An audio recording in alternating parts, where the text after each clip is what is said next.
Le Buller est le podcast qui vous parle de l'actualité de la bande dessinée chaque semaine. Dans ce 69e épisode, partons sur les traces de l'homme moderne en compagnie de Yuval Noah Harari, David Van der Meulen et Daniel Cazenave qui nous proposent l'excellent album Sapiens, la naissance de l'humanité.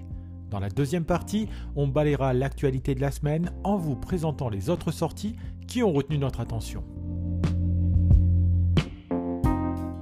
Cette semaine, nous vous proposons rien de moins que partir sur les traces de nos ancêtres. Je veux bien sûr parler d'Homo sapiens qui peuple maintenant la Terre depuis 300 000 ans. Que vous soyez ou non passionné par la question de nos origines, vous allez être totalement absorbé par le premier tome de Sapiens, baptisé La naissance de l'humanité. En effet, alors que nous étions destinés à être un animal au milieu de nombreuses autres espèces, par une succession d'événements qui sont racontés ici en détail, nous sommes devenus ces hommes qui ont fini par se redresser pour prendre l'ascendant sur le monde. Derrière cet album se cache en réalité l'adaptation en bande dessinée d'un ouvrage qui a remporté un énorme succès, Sapiens, une brève histoire de l'humanité, que nous devons à Yuval Noah Harari. Professeur d'histoire à l'université de Jérusalem, c'est en observant le sort que l'homme réserve aux animaux qu'il a décidé de remonter aux origines pour comprendre comment ce mammifère parmi tant d'autres a réussi à s'élever au sommet de la chaîne alimentaire. Personnage attachant, il est d'ailleurs mis en scène dans l'adaptation en bande dessinée qu'en propose David Van der Meulen qui en a signé le scénario et Daniel Cazenave qui en assure le dessin. Le professeur joue ainsi le rôle de narrateur et se propose de nous emmener à des époques différentes et sur des continents différents pour mieux expliquer les dynamiques qui ont fait évoluer Sapiens pour le faire devenir l'homme que l'on connaît aujourd'hui. Si le propos de cet album se veut tout ce qu'il y a de plus sérieux, la bande dessinée ne fait pas non plus l'impasse sur un peu d'humour et de second degré pour mieux nous expliquer des phénomènes parfois complexes. Il faut dire que Sapiens est apparu sur Terre il y a maintenant 300 000 ans et en 245 pages, l'album essaye de nous expliquer comment il a évolué en se basant sur les travaux de scientifiques sérieux. Toutefois, l'album ne fait pas non plus l'impasse sur les controverses qui divisent parfois la communauté scientifique, tout comme il n'hésite pas non plus à nous rappeler que ces mêmes scientifiques ne savent pas tout, faute d'éléments qui permettent d'expliquer certains phénomènes. Sapiens est un travail tout ce qu'il y a de plus passionnant, car il s'adresse à tout le monde, que vous ayez déjà des notions en anthropologie, en archéologie, en histoire, ou aucune de ces connaissances au préalable. Son dessin simple et efficace permet là aussi de rendre l'album totalement accessible et capable de faire passer un bon moment de lecture aux plus exigeants des BD-philes, comme aux plus novices. L'album commence par nous rappeler que c'est en Afrique de l'Est que l'on retrouve les premières traces de Sapiens il y a plus de 300 000 ans. Plus curieux, plus malin, mais surtout enclin à se socialiser et à fabriquer des armes et des outils, c'est ainsi qu'il va évoluer et se montrer capable de survivre dans une nature qui lui était pourtant hostile. Il faut dire qu'à l'époque, l'ancêtre de l'homme moderne n'était qu'un mammifère parmi les autres, au milieu de la savane et qu'il lui a fallu faire preuve de ruse et d'audace pour survivre jusqu'à aujourd'hui. L'une des choses qui va l'aider à vivre en société et à faire reposer sa survie sur l'entraide, ce sera entre autres sa capacité à se raconter des fictions et à y adhérer collectivement. Religion, création de société, système politique, l'homme a de tout temps réussi à se regrouper autour d'histoires qu'il se raconte et auxquelles il adhère parfois de manière trop excessive. L'ouvrage nous raconte aussi quelles étaient les mœurs de Sapiens et comment celles-ci ont évolué avec le temps, qu'elles soient de nature sexuelle ou artistique. Enfin, et c'était l'un des points de départ du travail de l'auteur de cet ouvrage, la bande dessinée raconte aussi comment Sapiens est devenu avec le temps le plus grand serial killer que la Terre ait jamais porté.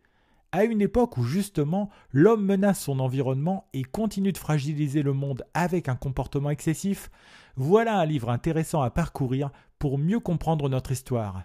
Espèce fragile, sur une planète qui lui fut longtemps hostile, Sapiens a décidé de dompter son environnement jusqu'à l'excès afin de se rassurer.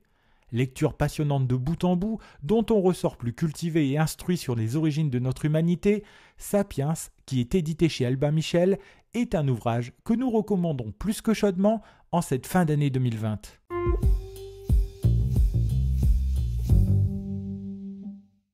Dans cette seconde partie du podcast, nous allons revenir sur l'actualité du 9e art en s'intéressant plus particulièrement aux sorties incontournables de la semaine. Commençons la revue des sorties par une idée cadeau parfaitement de saison avec l'arrivée en librairie sous la forme d'un coffret des 2 ouvrages du tandem Sébastien Goethals et Philippe Collin.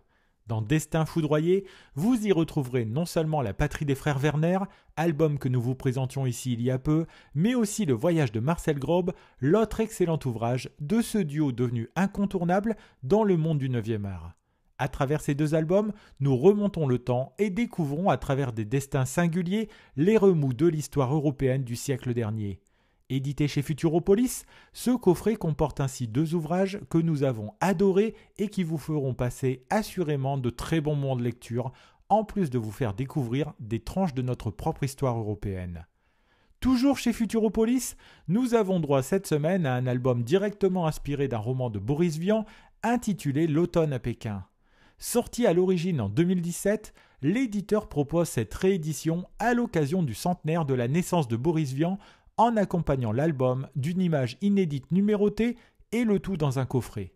Cette histoire singulière, qui se déroule dans les années 50, va faire se rencontrer toute une galerie de personnages qui sont venus se retrouver au milieu du désert pour participer à la construction d'une ligne de chemin de fer. C'est dans ce cadre propice au rapprochement et aux confidences que les personnalités des uns et des autres vont pouvoir se révéler dans un récit loufoque et plein de fantaisie.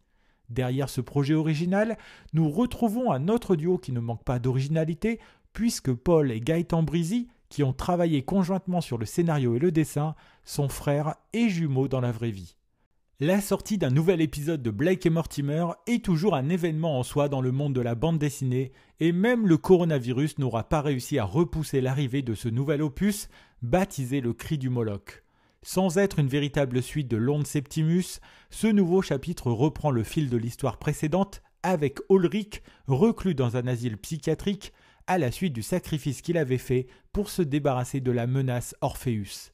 Alors qu'il essaye de ramener son adversaire historique à la raison, Mortimer fait la découverte d'un second Orpheus, piloté par un alien à forme humaine, baptisé par les scientifiques le Moloch. Imprévisible, cette nouvelle menace qui pèse de nouveau sur la capitale anglaise fait craindre le pire à Mortimer et une fois encore, le salut pourrait venir d'Ulrich.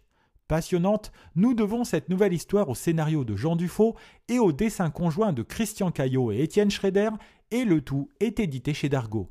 Restons d'ailleurs chez Dargaud et continuons notre quête de l'origine de l'humanité avec la série Silex and the City dont le 9e tome vient d'arriver en librairie. Jules, toujours au dessin et au scénario, surfe ici sur l'actualité récente en faisant apparaître un nouveau virus au sein de l'humanité, le LAS-CoV-19. C'est chez l'homme de Pékin que cette épidémie a démarré et il sera intéressant de voir comment nos hommes préhistoriques vont réagir face à cette nouvelle maladie. Gros coup d'arrêt dans le paléolithique et gros embarras pour les parents qui ne peuvent plus envoyer leurs rejetons à l'école pour prendre des cours de chasse. Toute ressemblance avec notre époque actuelle ne serait que pur hasard, ou peut-être pas, mais la seule chose qui est certaine, c'est que c'est un nouveau bon moment de lecture qui nous attend dans cet album à l'humour toujours aussi efficace. Terminons par une autre idée cadeau qui devrait plaire aux amateurs de science-fiction, puisque les humanoïdes associés proposent depuis cette semaine un ouvrage intitulé « Histoire de la science-fiction ». En 216 pages, il vous sera proposé de partir sur les traces de ce genre popularisé par certaines séries de bandes dessinées, mais aussi des films et des séries télévisées, ainsi que dans la littérature plus générale. Raconté par un spécialiste du genre, l'ouvrage est riche d'anecdotes, en plus de nous raconter comment est né ce genre, quels sont les livres les plus intéressants sur la conquête spatiale, ou encore une réflexion sur les androïdes. C'est passionnant et vraiment enrichissant, et si Pierre Bordage en signe la préface, nous devons le scénario à Xavier Dolo et le dessin à Djibril Morissette Fan. Voilà, nous en avons terminé avec ce 69e épisode du Buller. Si vous souhaitez découvrir des images de la bande dessinée Sapiens, la naissance de l'humanité, ou si vous voulez nous laisser des remarques et des commentaires, n'hésitez pas à passer sur nos réseaux sociaux, puisque nous sommes disponibles sur Instagram, sur l'adresse lebuller.podcast et sur Twitter, @lebuller1. Si vous avez aimé cet épisode, n'hésitez pas non plus à le partager autour de vous et à nous laisser une bonne note sur les plateformes de podcast. Il me reste à vous souhaiter de bons moments de lecture et je vous dis à la semaine prochaine pour un 70e épisode de votre podcast sur l'actualité de la bande dessinée.